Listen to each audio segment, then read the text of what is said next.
जानेंगे, हम हक से जानेंगे। आरटीआई जब से लागू हुआ है,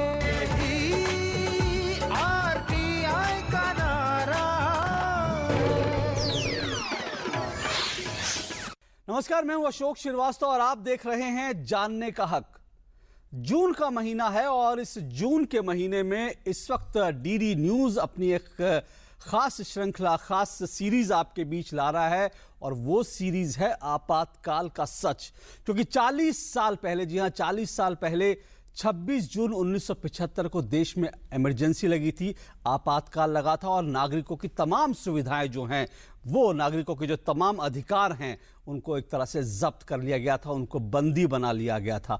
और आपातकाल का सच हम इस वक्त देश के सामने पहुंचा रहे हैं कि दरअसल आपातकाल क्या था और कैसे इसके खिलाफ संघर्ष चला।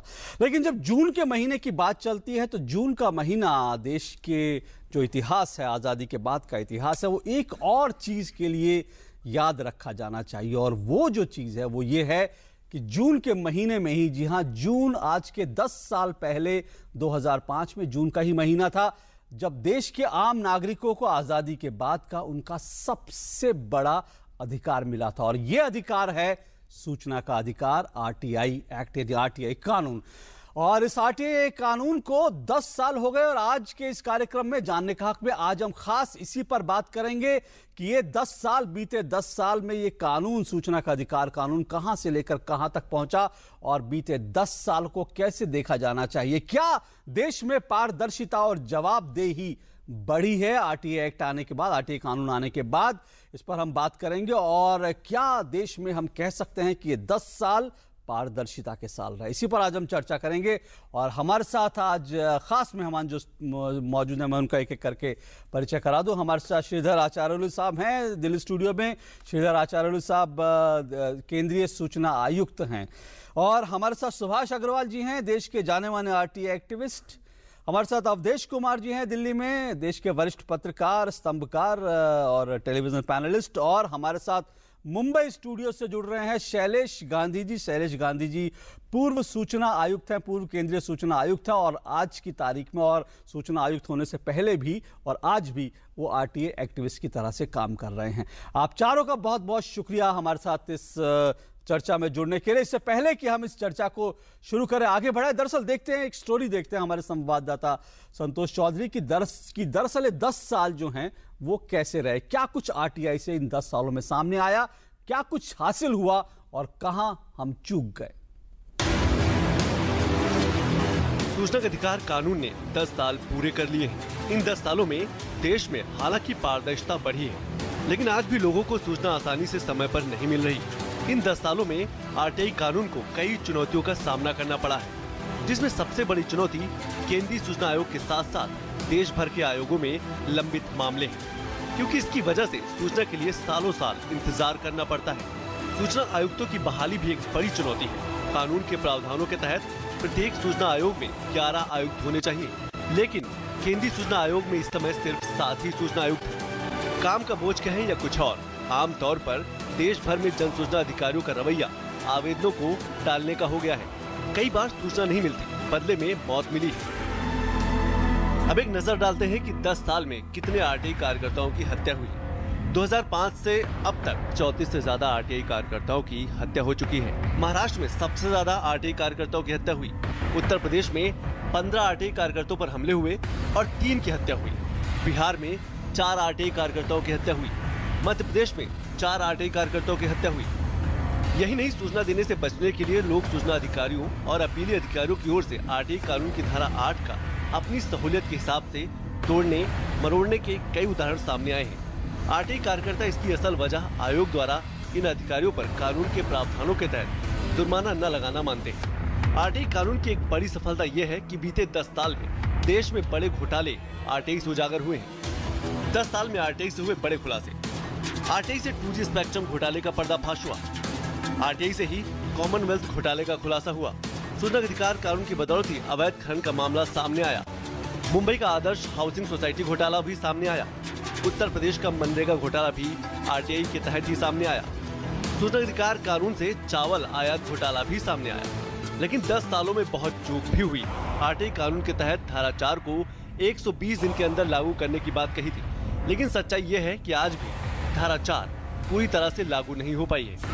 धारा 4 के तहत हर सरकारी दफ्तर को 17 पॉइंट्स पर स्वयं सूचना जारी करने का आदेश है, ताकि लोगों को आवेदन करने की जरूरत ही न पड़े। सेक्शन 4 आज तक लागू नहीं हो पाया। सेक्शन 24 सुरक्षा संगठनों को छूट प्रदान करता है। सेक्शन 8 को आधार बनाकर जन सूचना अधिकारी जवाब नहीं देते। प्रथम अपील के लिए कुछ राज्य सरकारों ने फार्म निर्धारित कर रखे हैं। दूसरी अपील के लिए भी कुछ राज्य सरकारों ने फार्म निर्धारित कर रखा है। 25,000 की पेनल्टी से अधिकारी अब नहीं डरते। सूचना आयोग के पास पर्याप्त अधिकारियों की कमी। आरटीआई कानून की एक और भी बड़ी समस्या है कि पेनल्टी वसूल करने का कोई नियम नहीं है। आरटीआई कानून के 10 साल हो चुके हैं। इस 10 साल में आरटीआई कानून ने कई उतार चढ़ाव देखे, कई बड़े बड़े भ्रष्टाचार के खुलासे किए, लेकिन सबसे बड़ी बात जो है वो है पारदर्शिता की। राशन, पेंशन, पासपोर्ट जैसे कामों को आरटीआई ने बड़ी ही सुगमता के साथ कराया। लेकिन जो सबसे बड़ी बात एक और है कि सरकारी विभागों की जो कार्यशैली है उसमें भी बदलाव आया है। अब सरकारी विभाग में जो अधिकारी फाइल नोटिंग करता है उसे इस बात का एहसास रहता है कि कभी भी कोई भी आरटीआई लगाकर इस नोटिंग को मांग सकता है। तो ये जो बदलाव है ये आरटीआई कानून के सहारे पारदर्शिता की तरफ बढ़ते कदम है। संतोष चौधरी, दूरदर्शन न्यूज। तो ये थी हमारी रिपोर्ट और इस चर्चा को आगे बढ़ाते हैं। मैं शैलेश गांधी जी आपके साथ इस चर्चा को शुरुआत करना चाहूंगा, क्योंकि आप टेबल के दोनों तरफ रहे हैं। आप सूचना मांगने वालों में भी और सूचना प्रोवाइड कराने वाले जो एक देश की शीर्ष संस्था है जिसकी जिम्मेदारी है, आप उस तरफ भी रहे हैं। तो टेबल के दोनों तरफ आप रहे हैं, सिस्टम के दोनों हिस्सों को आपने देखा है। कैसे देखेंगे कुल मिलाकर इन 10 साल को? क्या कह सकते हैं कि हिंदुस्तान में पारदर्शिता बढ़ी है और एक तरह से हम कह सकते हैं कि जो हम अंग्रेजों के जमाने का एक राज था जिसमें सूचना आम लोगों से छुपाई जाती थी, वो संस्कृति धीरे धीरे जो है देश में खत्म होने की ओर बढ़ रही है? मेरे हिसाब से 10 साल पहले जो अभियान शुरू हो गया इस कानून से, उसमें बहुत जबरदस्त फर्क लाया है और लोगों में एक जागरूकता बढ़ गई है। इंडिविजुअल नागरिक का सशक्तिकरण जबरदस्त हो गया है। आज ही आपके ये प्रोग्राम पे 2 लोगों की बात कर लूं। सुभाष चंद्र जी जो आज पूरे देश में जाने माने हैं, वो अकेले काम करते हैं, उनके पास कोई संस्था नहीं है जब मैं जानता हूं। वहां तक मैं भी उसी तरह अकेले काम करता हूं। और ऐसे बहुत सारे लोग पूरे देश में कोई इंस्टीट्यूशन, कोई ऑर्गेनाइजेशन के बिना काम कर रहे हैं, सूचना के अधिकार को बढ़ा रहे हैं, सूचना का अधिकार फैल रहा है। उसमें कुछ अभी खतरे हैं, उसकी बात अलग से करेंगे, मगर आज की तारीख में यह कहूं कि गए 10 साल इसका उज्जवल भविष्य, उसका एक उज्जवल कारकिर्दी रही है।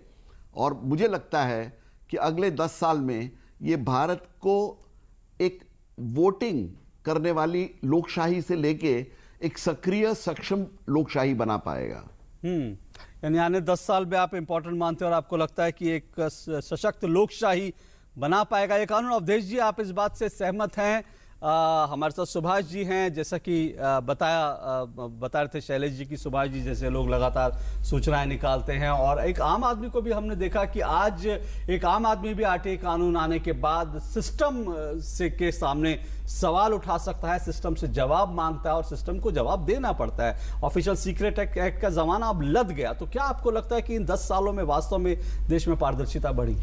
देखिए, सुभाष जी और शैलेश जी के बारे में कोई नकारात्मक टिप्पणी करना उचित नहीं है जी। लेकिन किसी भी कानून की समीक्षा के लिए, उसके प्रभाविता को ठीक से समझने के लिए 1 दशक काफी होता है। इसमें तो कोई दो राय नहीं है कि सूचना अधिकार कानून ने कुछ ऐसी जानकारियां, सूचनाएं हमारे तक पहुंचाई हैं जो ये शायद नहीं होती तो हमारे पास नहीं आती। बहुत सारे आम आदमी के काम जो अटके रहे हैं वो भी हुए हैं, ये सारे हुए हैं और इनके कारण कई आंदोलन खड़े हुए हैं। लेकिन जो मूल लक्ष्य था सूचना अधिकार कानून का, वो क्या था? वो ये था कि भारत में एक सचेतन नागरिक समूह पैदा करना।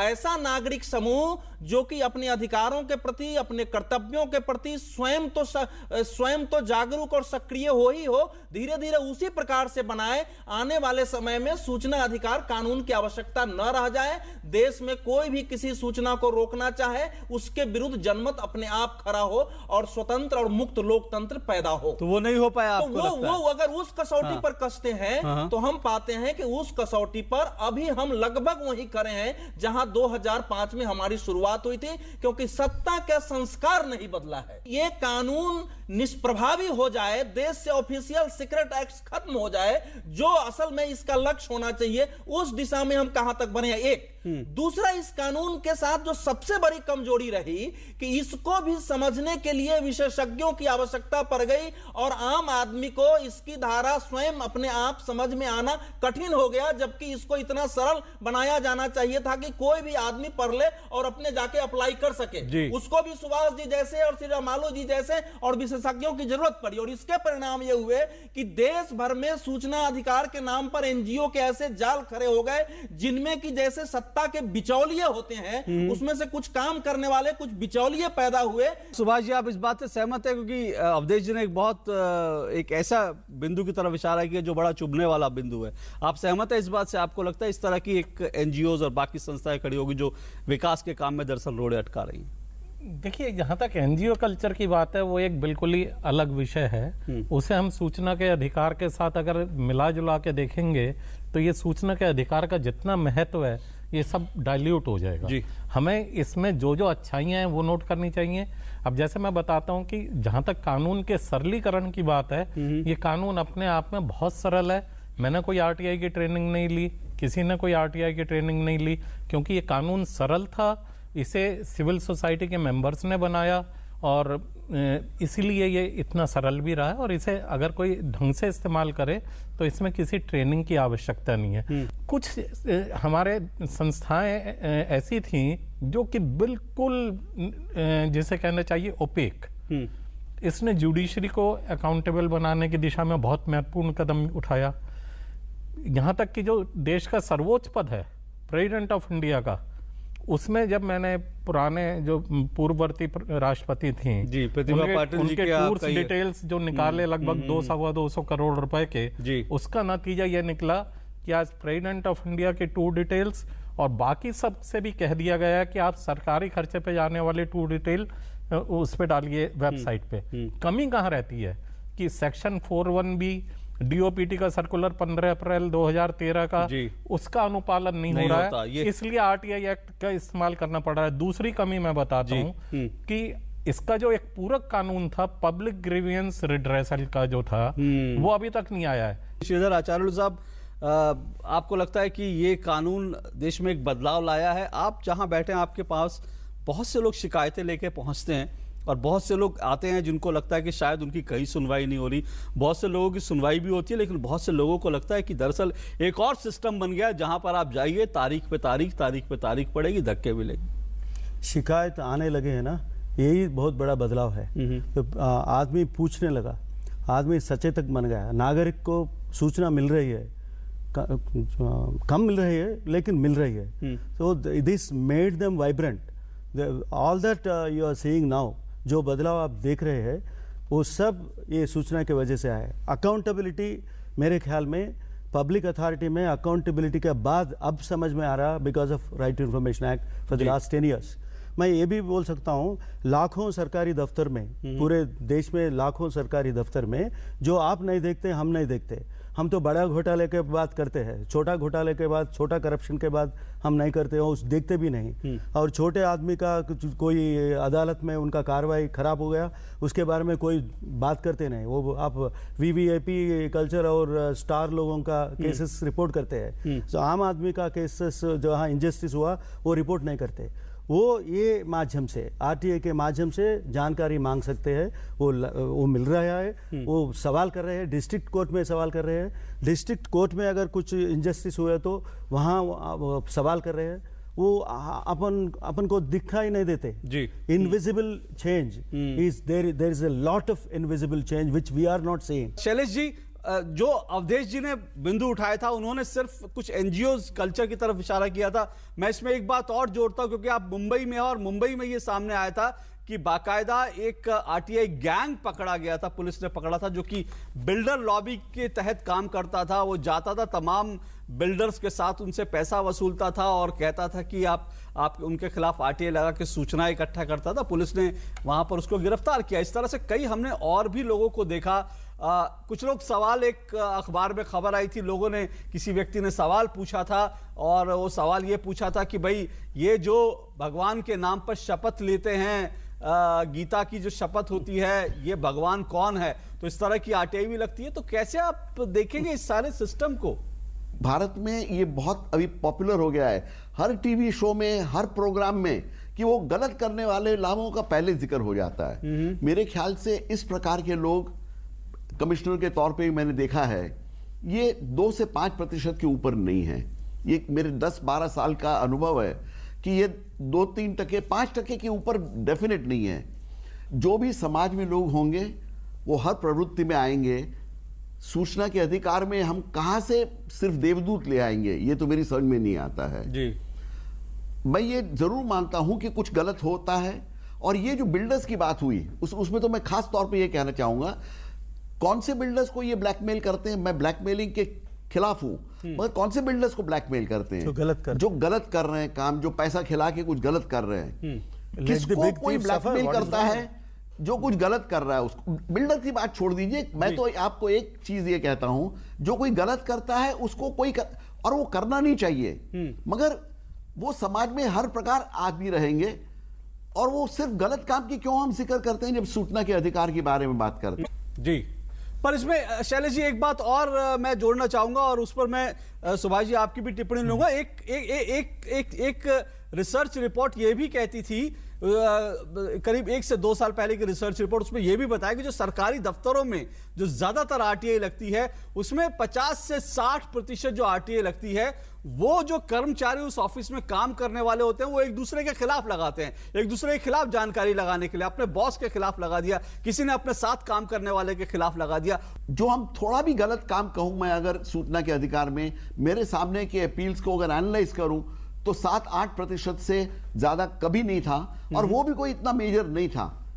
मगर ये एक चल रही है ये कहानी, इसको बदनाम करने के लिए सूचना के अधिकार को जो पावर में हैं, वेदर ब्यूरोक्रेट्स, कमीशंस या जजेस, किसी को पसंद नहीं है। जो पैसे वाला पावरफुल आदमी है उसको पसंद नहीं है। अवधेश जी, जाहिर तौर पर ऐसे लोगों की संख्या तो कम है, और इसमें यह भी बात हो सकती है कि मीडिया दरअसल क्या प्रोजेक्ट करता है, क्योंकि अगर एक व्यक्ति ये पूछ रहा है कि भगवान के नाम पर जिसके शपथ ली जाती है भगवान कौन है, तो वो अखबार में छप जाएगी, तो ऐसे 4 लोग और पैदा हो जाएंगे अखबार में अपना नाम छपवाने के लिए इस तरह की आरटीआई लगाएंगे। एक तो इसमें मीडिया की भूमिका, दूसरी बात यह है कि कुछ लोगों के कारण हम किसी एक पूरे कानून को, एक सिस्टम जो कि पारदर्शी सिस्टम है, उसके ऊपर उंगलियां उठाए, ये तो जायज बात नहीं हुई। सूचना अधिकार कानून पर प्रश्न उठाना नहीं है। ये कोई किसी भी कानून का सदुपयोग दुरुपयोग मूलतः उसके जो उपयोग करने वालों पर निर्भर है, जो सरकारी स्तर पर है जिनको करना है, जो गैर सरकारी स्तर पर है हमको चाहिए, उन पर निर्भर करता है।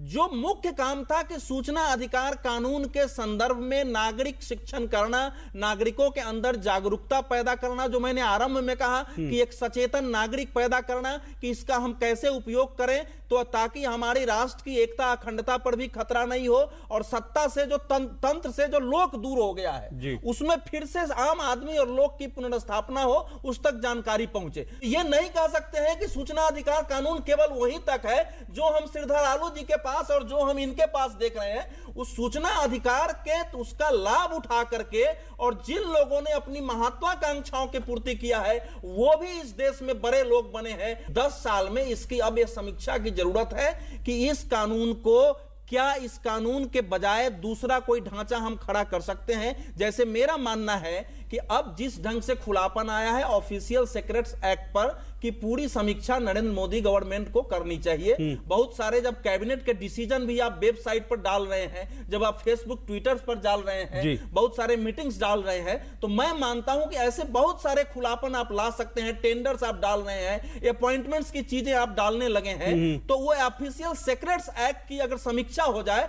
और जितनी देश की एकता अखंडता के दृष्टि से आवश्यक है उसको छोड़ के और बाकी को हटा दिया जाए, तो इतने बड़े कानून की हमको आवश्यकता नहीं रही। अगर सेक्शन 4(4)(b) जिसकी हम बात कर रहे हैं वही लागू हो जाए तो शायद फिर इतनी आरटीआई जो है देश में, करीब करीब एक आकलन है कि 50 लाख आरटीआई हर साल लगती हैं, और बहुत से जो लोग सिस्टम में बैठे लोग हैं, जो पीआईओ हैं, जो जन सूचना अधिकारी हैं, जो सरकार में बैठे लोग हैं, सिस्टम में बैठे लोग हैं, वो दरअसल बहुत से लोगों ने यह भी शिकायत की है बीते 10 सालों में कि उनका काम बहुत बढ़ गया है आरटीआई आने के कारण। लेकिन अगर सेक्शन 4B लागू हो जाए सही से तो शायद वो इतना काम भी जो है उनका नहीं बढ़ेगा। बहरहाल क्या एक जो सिस्टम में बदलाव आया, एक बड़ी बात है जो कि अवधेश जी ने जिस तरफ इशारा किया, उस सिस्टम में बदलाव के लिए क्या जरूरी, इस पर बात करेंगे छोटे से ब्रेक के बाद।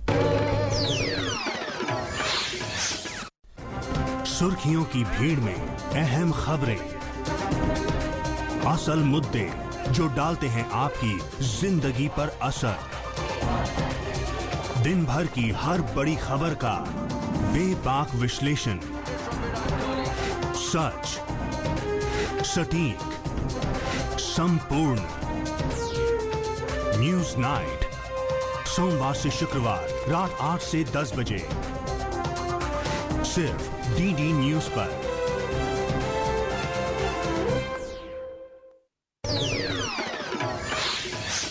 सुभाष जी, जब हम सिस्टम बदलने की बात करते हैं और बहुत से लोग कहते हैं कि एक खामोश एक नागरिक जो है एक आंदोलन के रूप में आरटीआई सामने आया, आप शायद उसका एक उदाहरण हो सकते हैं। एक आम व्यक्ति जो दिल्ली के चांदनी चौक इलाके से निकला और आज वो देश के सांसदों के खिलाफ सवाल खड़े करते हैं, देश के प्रधानमंत्री, देश के राष्ट्रपति।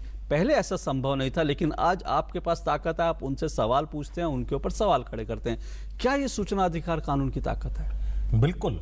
मैं तो अवधेश जी ने जो बात कही कि इतने बड़े कानून की कोई जरूरत नहीं है, मैं कहता हूं कि इस कानून की सख्त जरूरत है, पर इसमें ऐसे मूलभूत सुधार होने चाहिए कि इसके उपयोग की जरूरत नहीं पड़े। देखिए, जहां तक मिसयूज की बात है, कौन से कानून का मिसयूज नहीं होता? डॉरी एक्ट का नहीं हुआ, या निर्भया कांड के बाद जो कानून बना उसका नहीं हुआ। इसके प्रचार प्रसार के लिए बिल्कुल आधारभूत लेवल पे काम करना चाहिए। आरटीआई एक्ट को स्कूलों के पाठ्यक्रम में शामिल करना चाहिए, जिससे कि जो नागरिक है एक सजग नागरिक पैदा हो। आज हमारे यहाँ सरकार कहती है वॉलंटरीली सब्सिडी एलपीजी की खत्म कर दो।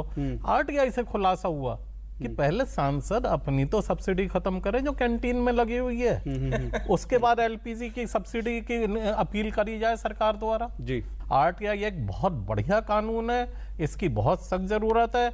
और मैंने खुद सरकारी ऑफिस में देखा है, अब फाइल नोटिंग लिखते हुए हाथ कांपते हैं अफसरों के, क्योंकि वो उसका जवाब अब मांग उन्हें लिया पता है जाएगा। कि कभी भी फाइल नोटिंग मानी जा सकती है, और इसीलिए डीओपीटी पहले फाइल नोटिंग को आरटीआई एक्ट में लाने के फेवर में नहीं था। शैलेश जी, क्या आपको लगता है जो सरकार का जो रिकॉर्ड कीपिंग सिस्टम है, सरकार में जो रिकॉर्ड्स मेंटेन किए जाते हैं, क्या उसमें बदलाव आया है, वो सशक्त हुआ है? क्या ये सब चीजें जो सिस्टम था, सिस्टम में कोई आपको बदलाव दिखता है इस कानून के कारण? अनफॉर्चुनेटली मुझे नहीं दिखाई देता कि सरकार में बहुत बदलाव आया है।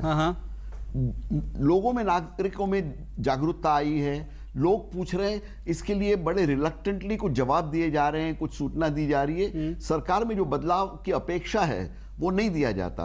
और ये जो हम कह रहे हैं कि आरटीआई बढ़ रही है, हकीकत में आप पाश्चात्य लोकशाही के देशों को जाके देखिए तो आदमी फोन पे पूछ लेता है कि मैंने ये अर्जी करी, उसका क्या हुआ, मुझे कब इसका नतीजा मिलेगा, या क्या त्रुटि है। भारतीय नागरिक कभी ये सोच भी नहीं सकता कि मैं फोन पे पूछ लूं। वो बेचारा वहां जाता है, धक्के खाता है, उसको इंसल्ट करके बाहर निकाल दिया जाता है। जी। ये चीज जो बदलने की जरूरत है, ये सूचना का अधिकार में ये ताकत है। सबसे बड़ा ये प्रॉब्लम है कि आज जो सूचना आयुक्त चुने जाते हैं, ज्यादातर, सब नहीं कह रहा हूं, कुछ एक्सेप्शंस हैं, ज्यादातर लोग पॉलिटिकल पेट्रनेज के हिसाब से चुने जाते हैं। उन्हें न सूचना के अधिकार से वास्ता है, न उसको ठीक करने में, और एक एक दो दो साल तक निपटारा ही नहीं होता केस का। सेंट्रल कमीशन में भी वही हालत है, 2-2 साल तक अभी निपटारा नहीं होगा। अगर ये हो गया तो सूचना का अधिकार खत्म हो जाएगा, जो एवरेज इंसान आज करता है, और पीआईओ सशक्त हो जाएंगे। वो कहेंगे हमें सूचना देने की जरूरत नहीं है। जी। मैं बंबई में भी ये देख रहा हूं। जी, तो खतरा अभी है इसमें, लेकिन श्रीधर आचार्य साहब, दो तीन पॉइंट्स में आपसे बहुत जल्दी जानना चाहूंगा। एक तो क्या सरलीकरण की बात हो रही है अभी आम आदमी के लिए, सरलीकरण आसान कैसे चीजें हो सकती है, एक तो वो बात है। दूसरी बात जो सवाल अभी शैलेश जी ने उठाया कि भाई जो खतरा वो देख रहे हैं वो ये कि आयोगों में जो नियुक्तियां होती हैं वो भी एक बड़ा सवाल सवाल है। और मेरे सामने एक चिट्ठी है और ये हमारे एक पाठक की है, सुभाष चंद्र अरोड़ा हैं, ये करनाल हरियाणा से सेंट्रल बैंक ऑफ इंडिया में काम करते थे। इनका कहना है कि इनकी जो एक आरटीआई, इनकी पेंशन का मामला था और ये लिखते हैं कि मैंने बहुत जगह आरटीआई लगाई, उसके बाद ये केंद्रीय सूचना आयोग में भी गए, केंद्रीय सूचना आयोग में इनकी सुनवाई हुई, फाइल बंद हो गई, लेकिन इनको जो है इनको जवाब अब तक नहीं मिला कि दरअसल इनकी जो पेंशन है किस आधार पर तय हुई है और कैसे उनको वो दिया जा रहा है। तो ऐसे भी बहुत से लोग हैं जो आयोग में जाते हैं और उनको लगता है कि उनकी कोई सुनवाई नहीं हुई, कुछ हुआ नहीं। मैं आपको दो उदाहरण देता हूँ। एक उदाहरण है, एक कर्मचारी ने आ गया हमारे सामने, वो पूछ रहा है, वो 2-3 साल लड़ने के बाद वो एम्प्लॉयर मैनेजमेंट में हैज़ टू पे सम अमाउंट टू हिम, वो पैसे के लिए वो लेबर कोर्ट में लड़े, अवार्ड मिल गया उनको, लेकिन वो अवार्ड मिलने के बाद कुछ नहीं मिला, पैसे नहीं मिला। तो the revenue department has to enforce it, labour department and revenue department वो एनफोर्स नहीं कर रहे थे। तो आरटीआई के अंदर वो सवाल उठाया, कब तक करते हैं, क्या एक्शन टेकन रिपोर्ट क्या है, मेरा अवार्ड कब आप रियलाइज करके मुझे पैसे दिला देते। That was his question. ये शासन इतना सरल है कि वो कर्मचारी भी समझकर ये सवाल उठ सके।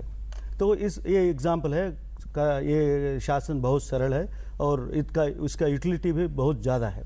और दूसरा और एक फील्ड है advocates, those who are victims of advocates misconduct. Bar council के अंदर उनका रेमेडी है, मिसकॉन्डक्ट को सवाल कर सकते हैं, लेकिन वहाँ कोई नहीं जाते हैं, कभी बहुत कम लोग जाते हैं वहाँ पे। अब वो लोग आरटीआई के अंदर आ रहे हैं, वो पूछ रहे हैं मेरा केस ऐसा क्यों आप लड़ाया, आपका अच्छा क्यों नहीं लड़े, आप नेग्लिजेंस से क्यों लड़े, आप दूसरे तरफ वकील से क्यों मिले, दूसरे तरफ पार्टी से मिलकर मुझे क्यों ये ऐसा अन्याय किया, ये सवाल उठ रहे हैं। तो I feel there is a definite change and there is a definite progress towards change. नहीं, लेकिन जो आयोग, बहुत संक्षेप में, आयोग की जो भूमिका है उस पर आप क्या टिप्पणी करेंगे? आयोग की भूमिका तो ये सुभाष जी की चिट्ठी पढ़ी आपके कि वो कहते हैं भाई आयोग में गए, वहां केस फाइल कर बंद कर दी गई। सरकार दफ्तर ने, सरकारी व्यवस्था ने, पब्लिक अथॉरिटीज ने इसको बहुत कॉम्प्लेक्स करके रखा है। बहुत सारा सिंपल इंफॉर्मेशन देने के लिए वो एडवोकेट लगा के वो लड़ रहे हैं। एडवोकेट को 20,000 30,000 फीस देके एक छोटा सा केस में खड़ा करके ये सूचना नहीं देना बोल के लड़ रहे हैं। तो government is creating complexities, government departments are creating complexities, there is justice is happening in most of the cases. अगर पेंशन रुकावट हुई तो पेंशन क्यों नहीं रुकावट हुई बोल के हम पूछ रहे हैं, वो समाधान मिल रहा है, उसका सूचना मिल रही है। बहुत से लोगों को इंसाफ मिले, समय बिल्कुल नहीं। सुभाष जी, बहुत 30 सेकंड में जी। देखिए, जो पब्लिक अथॉरिटी है उन्हें वकील लाने की इजाजत नहीं होनी चाहिए।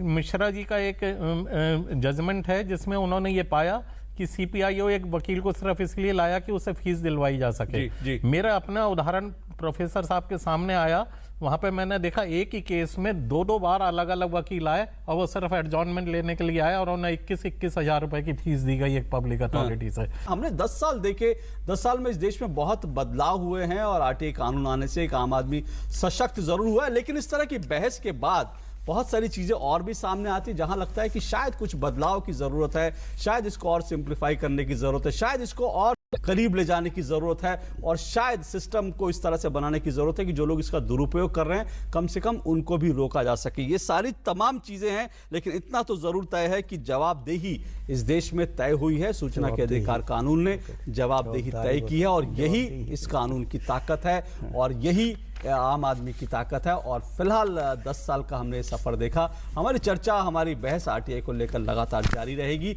और अगले हफ्ते हम एक नए विषय के साथ आएंगे। फिलहाल आज बहुत बहुत शुक्रिया शैलेश जी आपका मुंबई से हमारे साथ जुड़ने के लिए, श्रीधर आचार्य जी, अवधेश जी और सुभाष जी आप सबका हमारे साथ इस कार्यक्रम को जुड़ने के लिए बहुत बहुत। जानने का हक में आज बस इतना ही, आपसे फिर मुलाकात होगी। फिलहाल इजाजत दीजिए, नमस्कार। हम जानेंगे, हम हक से जानेंगे, आरटीआई जब से लागू हुआ है, आपका नारा। जानने का हक है।